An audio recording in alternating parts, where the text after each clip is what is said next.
Ética educacional o educación con ética. La pandemia por coronavirus está latente y no tiene fecha de caducidad. El Perú, junto con más de 170 países, se ha visto en la obligación de postergar su inicio del año escolar y cancelar sus clases presenciales.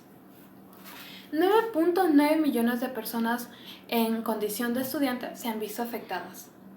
Debido a esa nueva problemática, el gobierno del Perú, junto con otras instituciones públicas y privadas, ha creado un nuevo régimen de enseñanza con el programa Aprendo en Casa, por donde se dictan las clases a través de señales de radio y canales de televisión.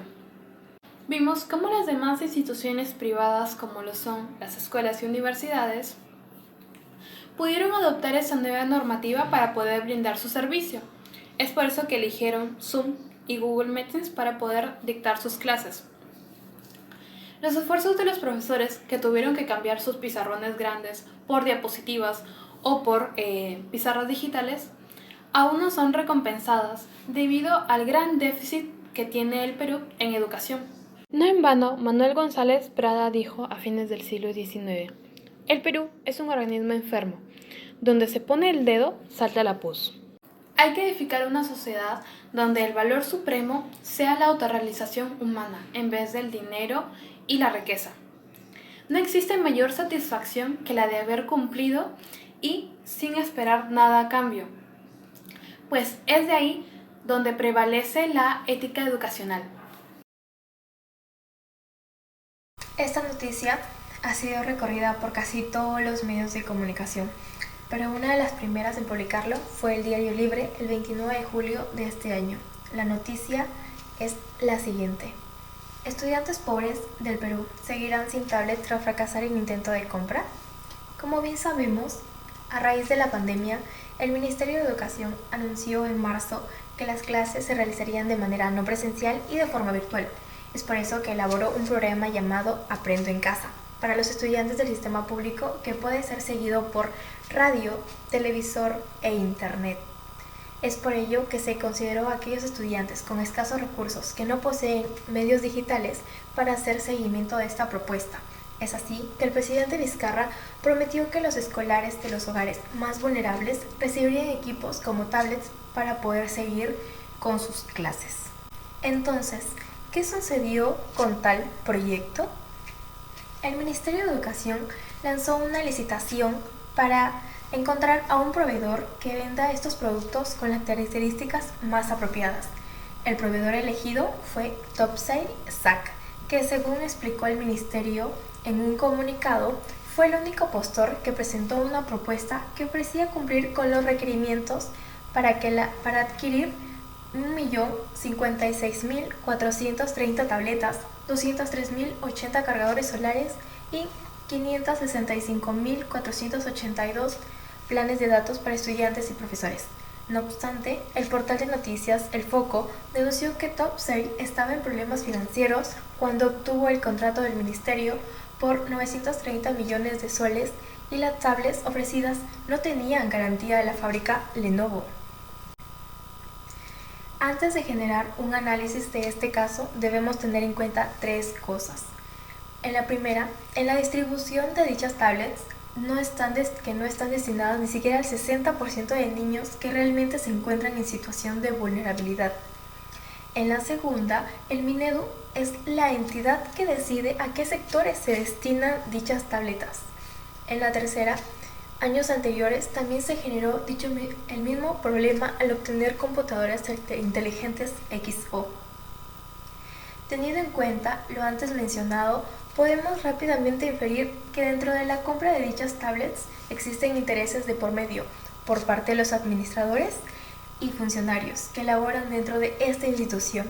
Es decir, no existe un correcto funcionamiento de sus labores, lo cual evidencia su falta de ética profesional, ya que, según fuentes de parte, del dinero que se destinó para dicha reforma es un monto superior al que se pensaba facturar a dicha empresa, por lo que podemos decir que el dinero faltante ha sido distribuido entre aquellos que generaron dicha compra.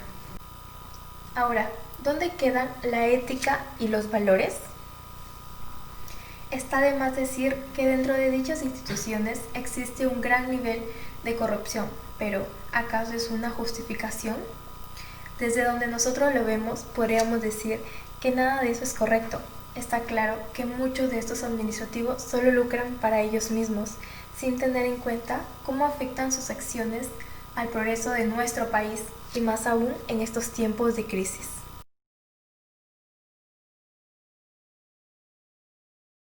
¿Existen dilemas éticos o problemática de valores en este caso? Sí, en este caso se ve claro que priorizan sus convicciones personales. Pero ¿por qué se genera este tipo de problemas? La ética profesional entra a tallar acá. La ética profesional, según Michael Davis, se preocupa en establecer principios, valores y normas subyacentes a las responsabilidades y el ejercicio de la profesión. Cuando se cumple estas, se protege tanto al profesional como el honor de la profesión. La tensión que existe entre la ética profesional y la ética personal ha planteado varios dilemas complejos y nos fuerzan a la reflexión prioritarias éticas. Para que este concepto se tome en cuenta, debe tener la plena conciencia de este, y más aún si se ejerce algún cargo público. Los funcionarios, como los administrativos, han dimitido de sus valores y han violado el código que rige el comportamiento ético de la profesión. No muestran respeto por los estudiantes que han sido perjudicados por sus acciones. Aquí existe un problema de la capacidad ética y la falta de valores como el respeto, el compromiso y la responsabilidad. El rol del sistema educativo y sus representantes. Los profesionales involucrados en el caso laboran en este entidad. Tenemos al ministro de Educación, Carlos Benavides Abanto, quien es el jefe de todo este sector. Sin embargo, existe toda una jerarquía para elaborar una reforma educacional y tenemos al jefe de la Oficina de Planificación Estratégica y Presupuesto, Enrique Vera Tudela Transverso, quien junto a sus colegas generan nuevos proyectos de ayuda a los estudiantes. Y para que estos proyectos se realicen, tenemos a la jefa de la Oficina de Transparencia, Ética Pública y Anticorrupción, Ana Isabel Pari Morales. Teniendo en cuenta cada rol de cada administrativo, nos planteamos, ¿por qué aceptan cargos si no lo van a ejercer de manera justa y honesta? Como advierte Donald Trump en 1992, la preparación de los profesionales se debería considerar desde la perspectiva de la combinación de la formación de la ciencia aplicada con la formación en el arte de la reflexión de la acción. La ética del Ministerio de Educación. Según los principios que rigen la función pública en el Minedu, cada servidor tiene disposición para cumplir sus funciones, actuando con equidad en las relaciones de la entidad, los funcionarios y la ciudadanía en general, guiándose de valores como la justicia, lealtad, obediencia, probidad, idoneidad, responsabilidad, respeto, veracidad y obediencia. Tenemos en claro las obligaciones y funciones de cada administrativo, según el reglamento y código ético. Sin embargo, esto se queda en falsos juramentos y en actas, en acciones que no conforman los valores institucionales, principios y deberes éticos que aportan a una cultura de integridad. El siguiente punto a tratar son las afectaciones sociales, éticas y culturales que se han generado. Como sabemos, cada acción genera una reacción o en este caso una consecuencia. La acción que se ha generado en el caso que hemos estado analizando es la compra fallida por parte del Minedu, lo cual ha generado que muchos niños de zonas altoandinas no se vean acreedores de las tablets que se les prometió y por ello no pueden interactuar con sus docentes. Lo que sabemos es que en estas zonas el 85% de las familias poseen en sus hogares de entre 2 a más hijos, lo cual genera un conflicto al momento que ellos desean interactuar con su docente, ya que se les da prioridad a unos más que a otros o en todo caso no poseen los medios digitales necesarios para poder hacerlo, simplemente su televisor o su radio para que puedan escuchar el programa Aprende en Casa. ¿Y esto qué genera? Una poca conectividad, ya que cada niño posee sus propias necesidades y un espacio de acuerdo al nivel de aprendizaje en el cual se encuentran. Según un reporte estadístico dado por el INEI, el 39% de hogares a nivel nacional cuentan con acceso a Internet, es decir, un 61% no cuenta con ello y necesita conectarse por datos de celulares o simplemente no se conectan. Ahora, Solo el 5% de los hogares en zonas rurales tienen acceso a Internet, lo que nos quiere decir que un 95% no cuenta con ello, lo cual es perjudicial, ya que según el plan dado, si se quería lograr una equidad y más que ello, mejorar la calidad educativa para estos niños que no tienen muchos recursos, ¿cómo se podría lograr incluso teniendo las tablets? Ahora, 2/3 de los ciudadanos piden que se mejore o bueno, que se dé un apoyo para el aprendizaje en casa, ya sea mediante orientaciones, recursos y materiales. Pero mediante la problemática que se generó, muchos de estos niños han quedado básicamente desamparados y a tan solo 3 meses de culminar el año escolar, cuando el proyecto de las tablets se tenía en el Minedu desde el mes de abril. Pero, más allá de una consecuencia, esto ya forma parte de un conflicto ético que se viene arrastrando por muchos años. Según el analista Luis Lamas Pucio, la crisis que vive hoy en día en el Perú atañe mucho más que a las instituciones o a la pandemia, sino que esta se muestra de orden ético y moral, lo cual ha generado un dilema, ya que nuestros representantes no cuentan con esto, y es donde se genera un dilema de principios éticos y morales.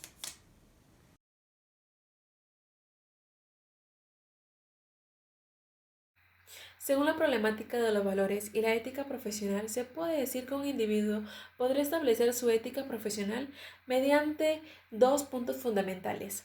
El primero son sus valores individuales, los cuales son aquellos que va adquiriendo a través de sus vivencias, de sus experiencias y de su propia voluntad. Además, algunos de ellos los aprende en el hogar, puesto que son la base con la que éste saldrá y enfrentará a la sociedad. Como segundo punto fundamental tenemos al Código Oficial de la Ética, el cual es el código que rige el comportamiento ético de un profesional.